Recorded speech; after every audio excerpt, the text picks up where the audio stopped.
Please enjoy the video. This video is educational purposes to show you some of the typical problems on GFCI switches that happens when they are installed incorrectly and how to troubleshoot it and correct it.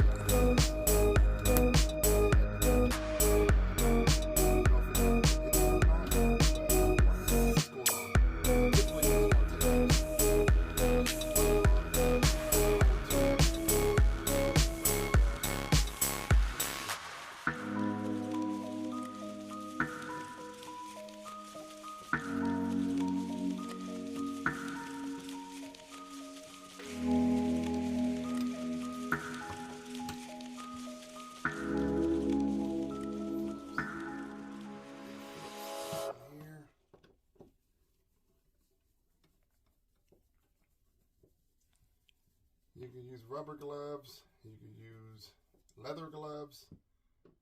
I'm using these cotton gloves because I know the power's not on and I test it. If you don't feel confident doing a small little job like this, then I would advise just don't bother it. But if you're at home and you want to see what's going on and it's not working, make sure your breaker's off.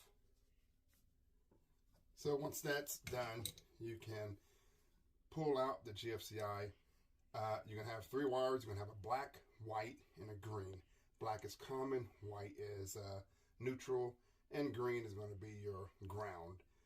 And they just come out. But as we pulling them out, you can see where, okay, this one is not connected.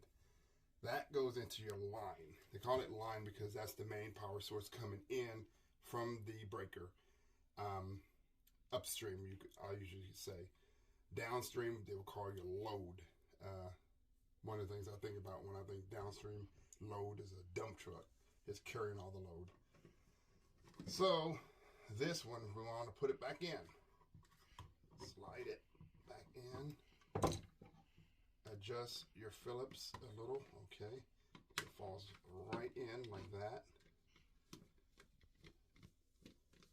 Screw that in.